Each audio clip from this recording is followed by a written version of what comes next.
mora mora tuke mag okapu mag Wakeni League maduong' e pinje mag Afrika. Bang' tim mar KPA kaachiel gi Equity duto ne ok obedo gi tuke maber e tuke mag manyo otiko. Kenya Post Authority KPA notieko thuolo mar 4 e tukego manobagi alap ma Aman Indo Arena piny mar Tanzania bang' tim mar APR Rwanda loyo gi points 85 kuom 51 e laro tieko thuolo mar 3.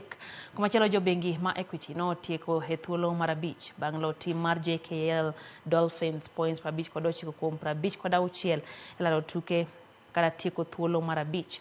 Benson Oluoch ma en kocha mar Equity olero ne kata doko ni piem no obedo mapek, timbe oyudo lony mabiro konyogi e tuke mabiro.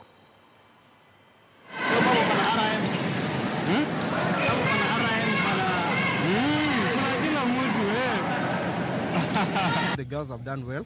We didn't get what we came for, but I believe we've achieved what we could.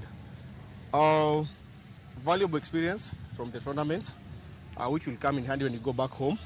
And also, I believe it was an eye-opener for the new girls who have joined the team. And now when they go back home, they know what to work on. Lessons learned, we just need to go back home and work on our weaknesses, take care of the ball, and get the ball moving more, let the players trust each other more. I think every player had a chance to play and showcase their talent, and it was an amazing experience. This is going to go a long way in making sure we are back here again next season.